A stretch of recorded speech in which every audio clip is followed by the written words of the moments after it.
afternoon, ladies and gentlemen. My name is Falk Bayer. I'm a German freelancer and researcher on the field of final disposal of nuclear waste. I studied for several years the safety aspects and the history of the final repository MOV048 in Germany. And I published a study on safety aspects and a book on the GDR history of the site. I recognize that we have some pro-nuclear lobbyists in our audience, and I want to encourage you to use the chance of this conference, of the expertise that is provided by this conference, to reconsider your stance. The topic of this presentation is the management of nuclear waste and the nuclear waste treatment in Germany. And basically there's much knowledge and expertise already in Germany, as the research on this topic started in the 60s of the last century. But however, all the attempts for a safe final disposal of nuclear waste failed. And while at the same time, these days, still 9 reactors are producing more nuclear waste, this presentation is called the Nuclear Waste Disposal Disaster in Germany. Basically, the final disposal concept, which is followed in Germany, has 4 main aspects. The first one talks about the salt rock. That's the rock formation which was decided for by the scientists in Germany, in both parts, as well in Eastern Germany as in Western Germany. And in the first moment, it maybe sounds kind of ridiculous to select salt, because salt is very vulnerable towards water attacks, and it gets diluted if water can reach it. But there's some reason, because salt rock at the same time is a very formable plastic rock formation, and if there are gaps in the rock, they will be closed by the pressure of the rock formations which are surrounding the repository. So this was the main idea, that this rock formation would keep the nuclear waste safe inside as it's closing the gaps itself. But there was some experience that there are certain problems with, connected to the salt, and so in the current discourse on final disposal in Germany, there are other rock formations also considered to be taken for eventual future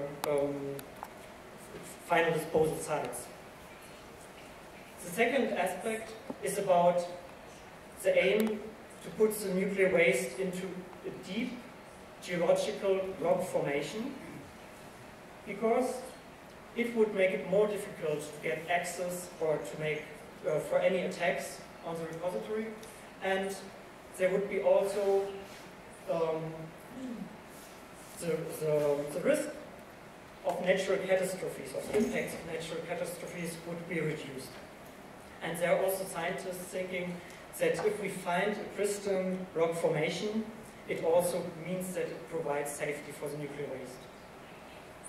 A very important aspect is that the German concept follows the idea that the geological barrier has to provide safety, which is different to the Scandinavian model, where the technical artificial barriers are supposed to provide safety for the nuclear waste. But the German scientists have acknowledged that artificial barriers can't provide safety for such a long time that we have to talk about, like 100,000 years or even longer. And the fourth point is about the non-retrievable storage of the nuclear waste. And here the main idea is to limit the costs and also to limit the threat of proliferation. And there's also the hope that the non-retrievable storage of nuclear waste would improve or increase the safety of the nuclear waste there. But as this non-retrievable final disposal solution has been criticized much in Germany, the scientists are now discussing about solutions which include a temporary retrievable final disposal. I will talk about two examples in Germany. The first one is the Morsleben repository. It's situated in the federal state of Sachsen-Anhalt in the former east of Germany. And it was an old salt mine. It actually has been constructed at the end of the 19th, beginning of the 20th century. And the operation in eastern Germany started in 1971. And there it was proposed to be used as a central final repository for all kinds of nuclear waste, including low-level, medium-level, and also high-level radioactive waste. The licensing procedure for the high-level radioactive storage was not finished before the reunion of both parts of Germany. That's the only reason why these days there's only a permission for the storage of the low and medium-level radioactive waste. And the operation was stopped in 1998 by a court decision. The solid waste that is stored in Morsleben has been stacked in barrels or dumped or even loosely put into reposition caverns. And at the same time there were liquids which were sprayed onto layers of lignite ashes. And the operator assumed that this mixture of ashes and of the liquids would solidify. But the experiment failed, and so they had to stop it. The total amount of low and medium level radioactive waste which is stored today in Morsleben covers about 36,000 cubic meters of waste. Additionally, there are about 6,000 radiation sources which have been sunk into drill holes, and some of them are considered to be high-level radioactive waste. The safety issues that we are faced to in Morsleben are on the one hand the water influx, and on the other hand the danger of collapsing. There are about 20 known locations of water influx, and at least one of them is proved to have a connection to the biosphere, which means it's already providing a transport way for radioactive material from the repository to the groundwater level and to the ecosystem. In 2001, there was a 4,000 tons cave-in of salt rock, and in 2009 there was another one with about 500 tons. The operator of Morsleben is expecting that there could be another cave-in of about 20,000 tons, and they announced that in this case, on the surface, it would have impacts comparable with a small earthquake. And basically, the geological conditions in Morsleben are not suitable for final disposal. For instance, you find potassium salt layers, which are here these red lines, and you find also the main anhydride, which are these green layers. And the potassium layers are a specific type of salt which can be dissoluted by water really easily.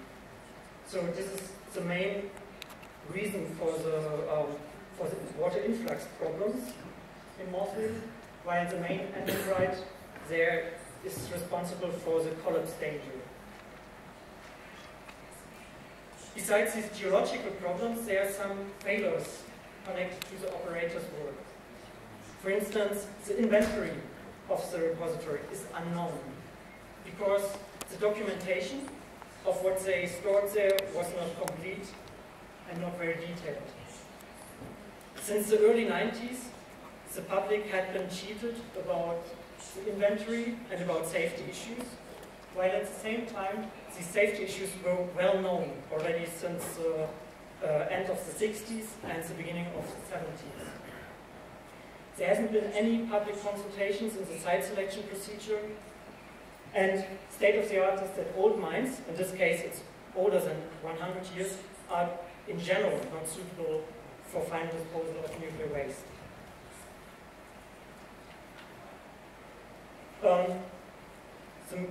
The reason why they are not suitable is that these old mines are, they already have harmed the rock formation. So you have already many caverns, many open areas, which can offer places for attacks of water, which are also dangerous regarding collapsing and so on. So state of the art is that you have to create a completely new mine for final disposal of nuclear waste so that you can reduce the areas which are under risk. Yeah, another factor in Moslem is that the extension, the detailed extension, and also the exact situation of the cavities is not known, even today, because it wasn't documented well in the past, when it was like the beginning of the 20th century. And so it is really difficult to make any safety calculations. And the operator of Moslem increased the dangers in Moslem by backfilling about 800,000 cubic meters of so-called salt concrete onto higher levels, which are now putting some pressure onto the levels where the nuclear waste is stored.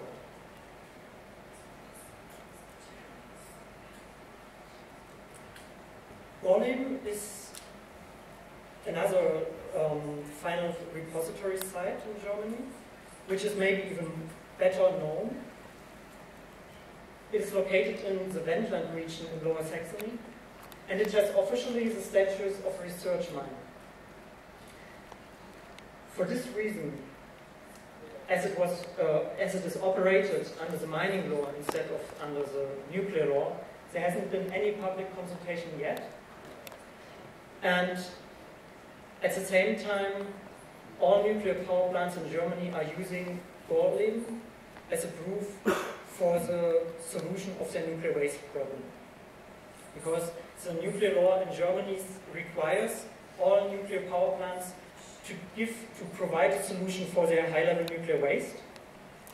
And all nuclear power plants in Germany say that their nuclear waste will be stored in Gorleben. Also, Gorleben has no status as a nuclear facility at all. Yeah, and similar to Mosleben, in Gorleben we have a salt rock formation and we have all these problems which are connected to salt. And the reason why I think that maybe Gorleben is better known than all the other repositories and projects we have in Germany is that there are huge protests connected to this site. It was like 10 days ago when there were about 25,000 people protesting in Gorleben against the transport of high-level radioactive waste from France, La Hague, to Gorleben, and several thousands of people were blockading the train, causing it to be delayed up to 126 hours.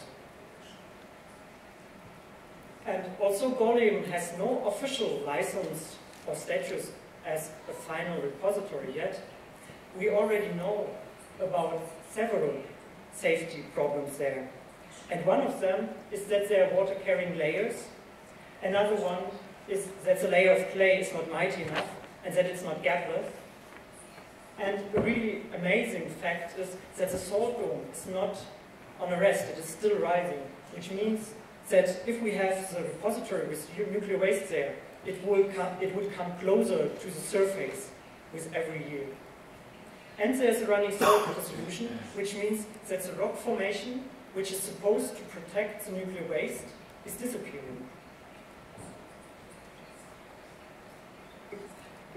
The next section of this presentation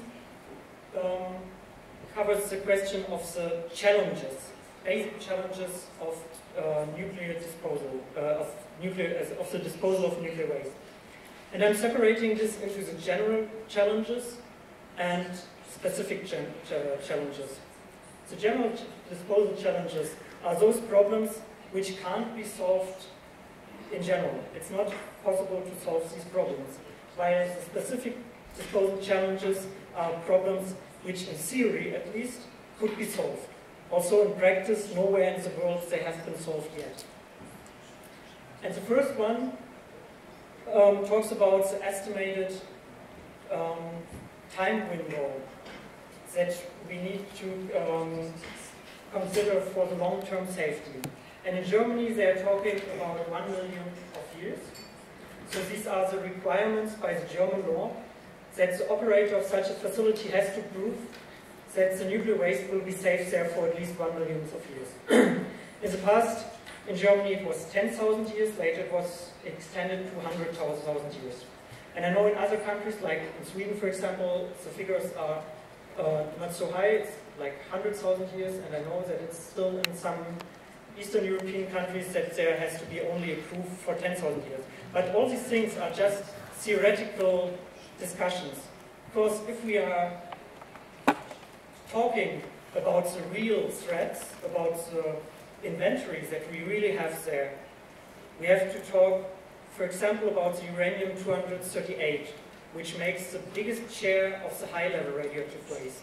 And uranium-238 has a half-lifetime of 4.5 billion years, which means if you use a factor of 10, which usually is used to come to the point when it should have disappeared nearly completely, you would have 45 billions of years until this uranium-238 would have disappeared, which is obviously longer than the lifetime of the Earth. So actually, it's not so important if we are talking about 100,000, 1 million years, or whatever. Actually, we have to talk about a proof of safety for eternity. And it's kind of obvious that it's impossible. And just to say it quickly, no one can make any real assumptions or estimations about the society and our technology possibilities in future. And also about geological developments. It's impossible to make any robust calculations which will be longer than 1 million of years. Another problem is that we need to have a complete knowledge, but we can't get it, about geological rock formations and about the layers to have a chance to make really good calculations about risks. And there are basically two different types of methods to find out about the situation in rock formations. One is called destructive methods. They are, for instance, the drilling methods, and they can create a very detailed knowledge about the rock formation, but they are covering only small areas.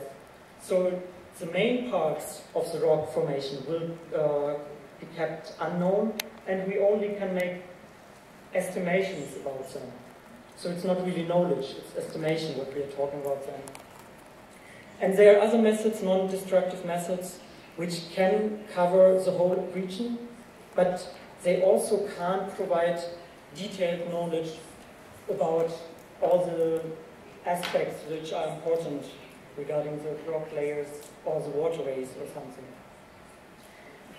Another important point are the chemical reactions which are possible between the waste, the material of the container, the surrounding rock formations, and the water. Of course, we have some knowledge, but every year or every few years, there are new findings about new chemical reactions that were not known before. And these new chemical reactions or these new possibilities of threats are really important and dangerous, because if we're talking about a very long time scale, very improbable things become probable. Another problem is that the containers can't provide long-term safety over 100,000 millions of years against, for example, corrosion or damages caused by the pressure of the rock formation.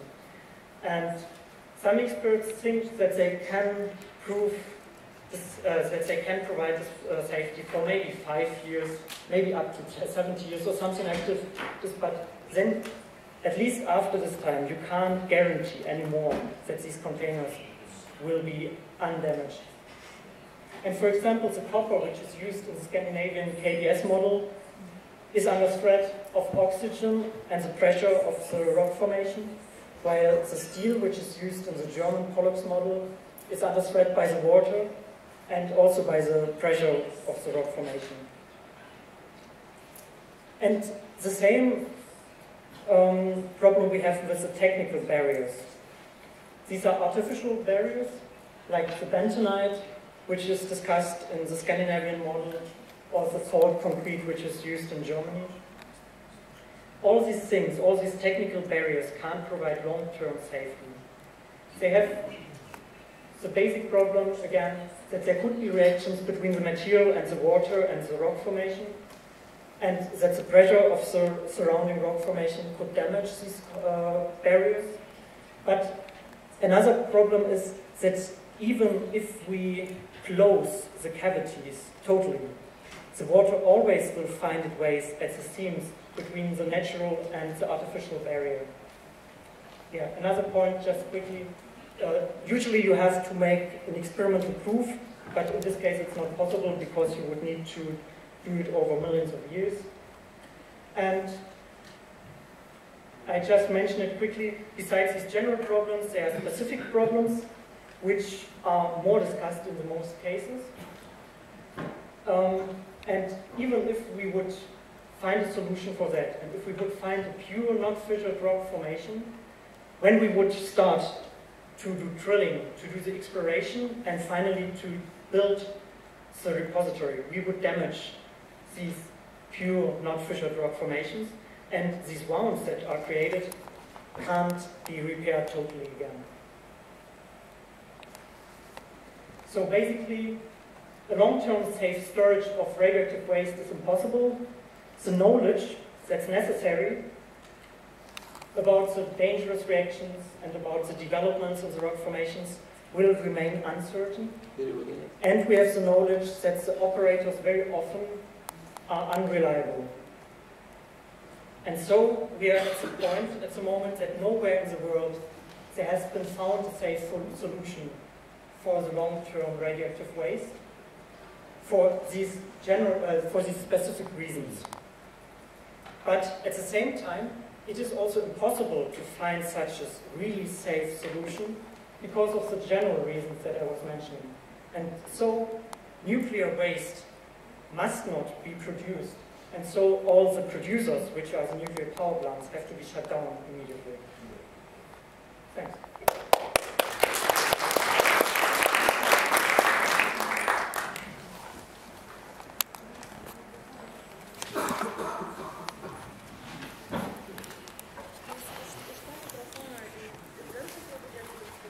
Sekantis pranešimas, gerbiamas